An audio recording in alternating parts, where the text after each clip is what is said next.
Beloved one, sit here for a moment. Feel the silence that surrounds you, and within that silence, feel the weight you carry. It is heavy, isn't it? Though no one sees it, it presses on you each day. You rise in the morning, and before your first breath is finished, the mind begins. Lists of tasks, voices of expectation, dreams of who you should become, fears of what you must avoid. And you pile them one upon another, like stones into a sack you sling across your shoulders. Work, family, regret, hope, fear. Each one added without pause. And you wonder as you walk why your back aches though you carry nothing in your hands. It is not the world that makes you so heavy. It is the way you grip the world. You cling as if every moment depends on your strength, as if every outcome depends on your control. But look closely. Has the earth not turned since long before you were born? Do the stars not rise without your permission? Does your breath not come even as you sleep? You see, beloved, you were never meant to carry all of this. The tree does not cling to its leaves forever. When the season comes, it lets them fall. And in that letting go, new life has room to grow. The bird does not clutch the air beneath its wings. It trusts the current, and because it trusts, it soars. But you have been told to grip tighter, to fight harder, to control more. And the tighter you grip, the more life slips away. Like sand in a closed fist, like water pressed between palms, what you try to trap is what you lose. Letting go does not mean weakness. It does not mean you turn your back on love or duty. It means you stop carrying what was never yours to hold. It means you open your hand and discover that life continues to flow. Not because of your grip, but because that is the way of life itself. You ask, if I let go, won't everything collapse? This question has lived in every heart. It hides in every clenched fist, in every sleepless night. Listen, most of your suffering does not come from life itself.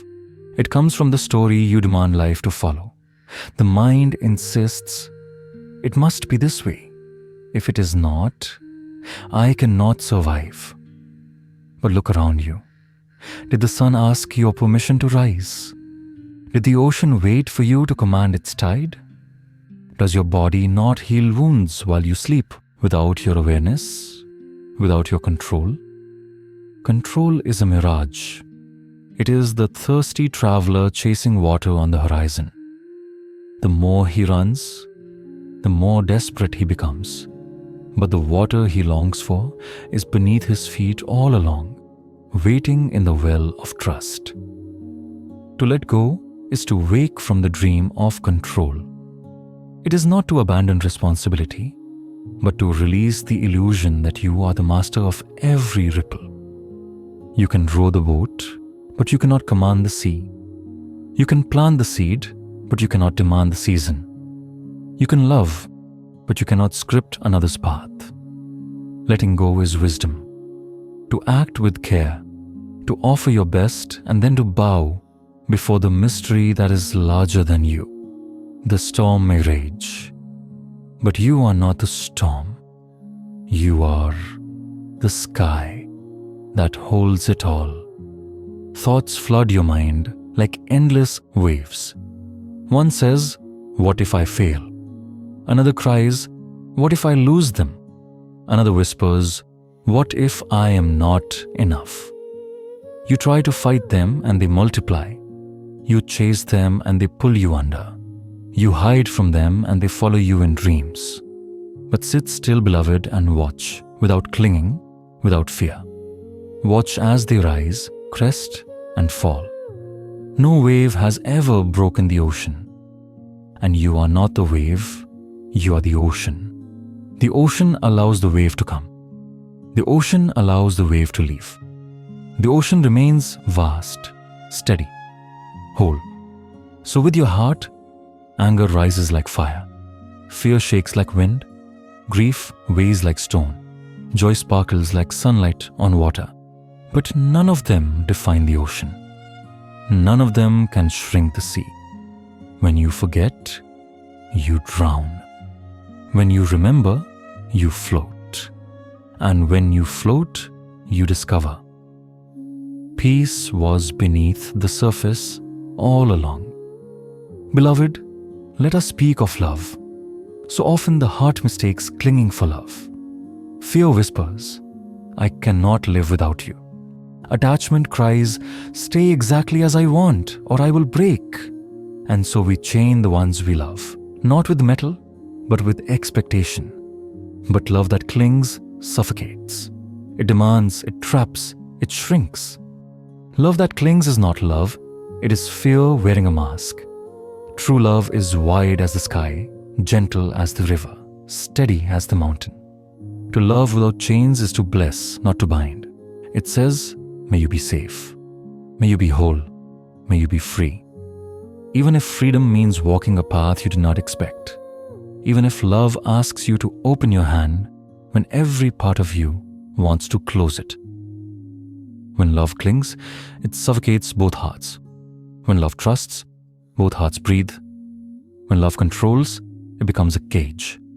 When love releases, it becomes a gift. Do not fear that letting go in love will erase love. Love that is true cannot be erased. It is not bound by distance, nor by change, nor by time. Because it rests in essence, and essence does not vanish. Beloved, let us speak now of work. For many chain themselves to their labor. They believe, if I succeed, I am worthy. If I fail, I am nothing. But this is a cruel illusion, a lie told by fear. Yes, work is noble. To create is noble. To serve is noble. To build with your hands and your heart is noble. But when you tie your identity to the result, you enslave your spirit to outcomes. You rejoice when praised. You collapse when ignored. The truth is this: you are not your success, and you are not your failure. You are the one who shows up with integrity. You are the one who gives with sincerity. That is enough. Plant the seed with care. Water it with diligence. But do not demand the sun to shine. Do not command the rain to fall. Do your part and let life do its part.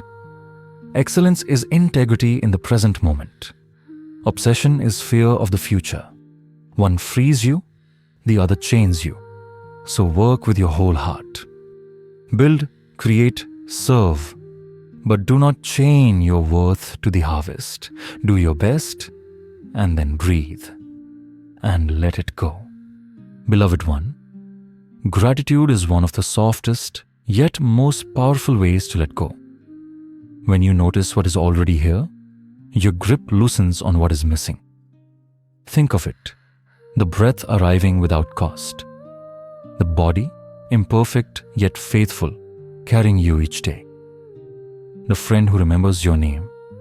The patch of sunlight spilling across the floor. The laughter of a child in the distance. The quiet of night after a long day. Each one is a gift, a miracle that requires nothing from you. But the mind is restless. It says, not enough, more, faster, better.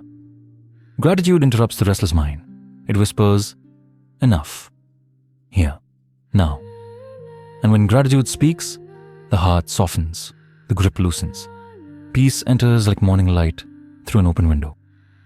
Gratitude does not erase pain, but it changes your gaze. It shifts your eyes from what is absent to what is present, from emptiness to fullness, from scarcity to abundance. Beloved, practice gratitude not once, but daily. In the morning, whisper thanks for breath. At noon, whisper thanks for food. At night, whisper thanks for rest. 3 simple acts, 3 small moments.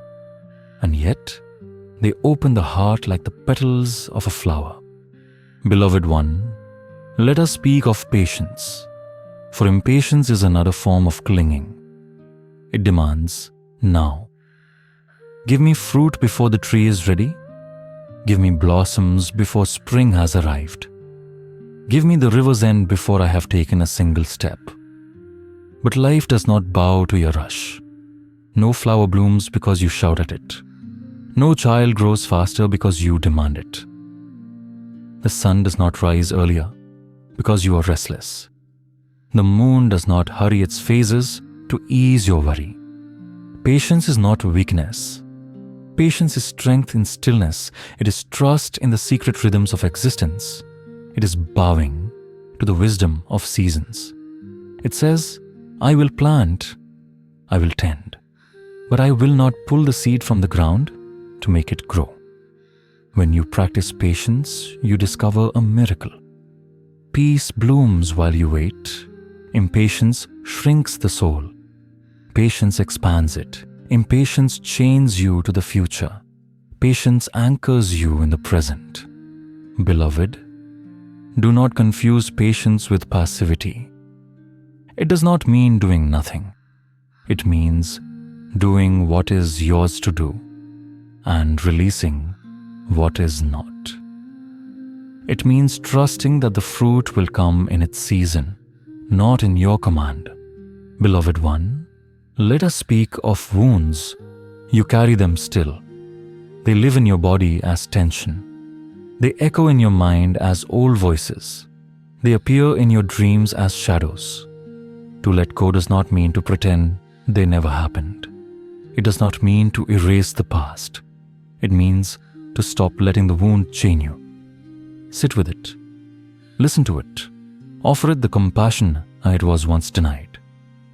Say to your wound, yes, you are here. Yes, you hurt. But you are not all of me. And I am still whole. Healing is not forgetting.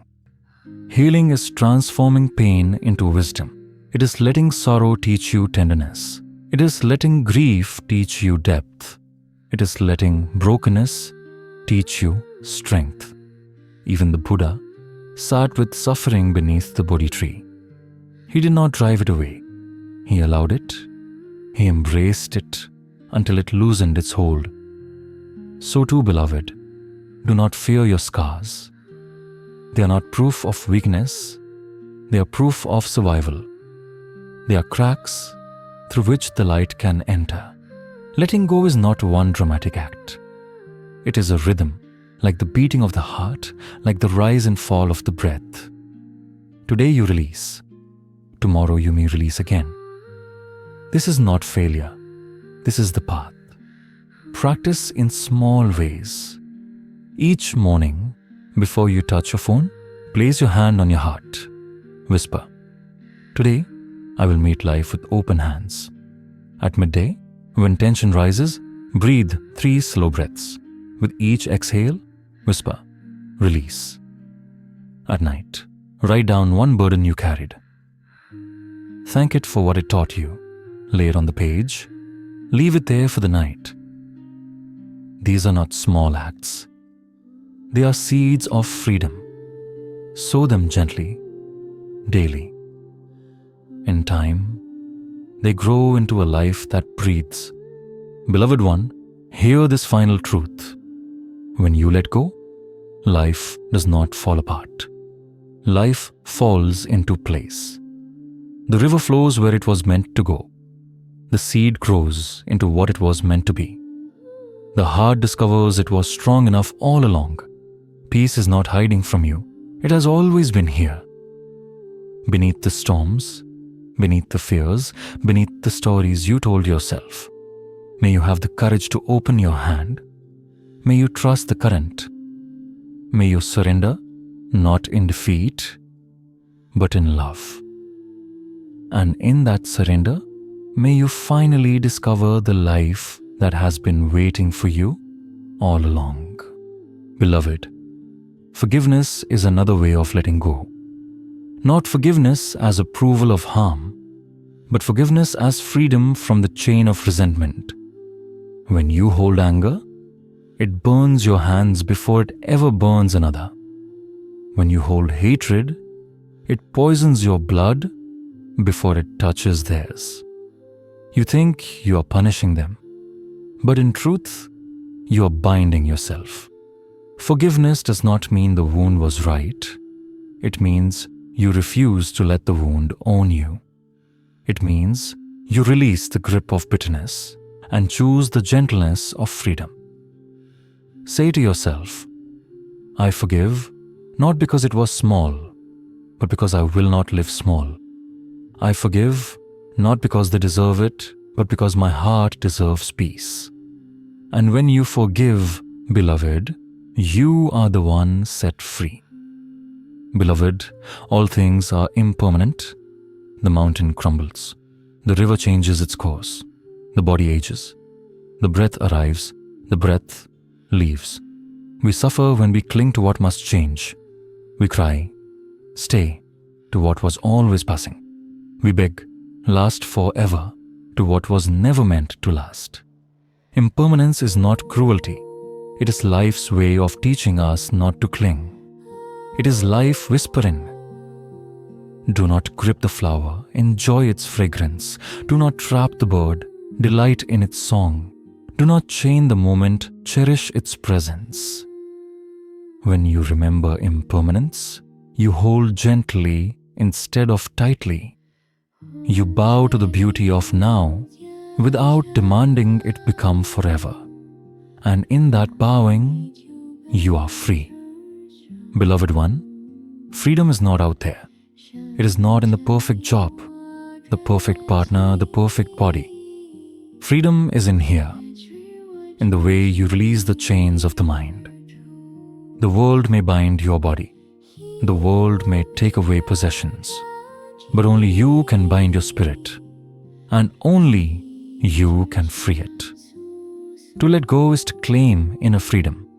To say, my peace does not depend on what others do. My joy does not depend on what I control. My worth is not written by my success or failure. This is freedom no one can steal. Not even death can touch it. Beloved, trust is the ground beneath letting go. Without trust, you cling. With trust, you release. Trust does not mean life will give you everything you want. Trust means life will carry you through everything that comes. The seed trusts the soil, and it grows. The bird trusts the air, and it flies. The child trusts the parent's hand, and it learns to walk. So too, you must learn to trust existence. Say to life, I will do my part. I will walk with integrity, and I will trust the rest to you. And life will answer with peace. Beloved, compassion is also letting go. It is letting go of judgment. It is letting go of harshness. It is letting go of the illusion that you stand separate from others. When you see another suffer, remember, their suffering is also yours. Their tears echo in your own heart. To close your heart is to close it against yourself. Compassion opens the hand. It says, may you find peace, may you find freedom, may you find light. And in blessing them, you discover you are blessed. Beloved one, all letting go is a return to what you truly are. Not the masks you wear, not the stories you tell, not the roles the world gives you. You are not your successes. You are not your failures. You are not your past. You are not even the thoughts that pass through you. You are the open space in which they arise and fall. You are the sky, not the clouds. You are the ocean, not the waves. You are the stillness, not the storm. Letting go is coming home, to the place within that has always been free, to the peace that was never lost, only hidden beneath your grip. Beloved, come home. Again and again, come home. The door has never been locked.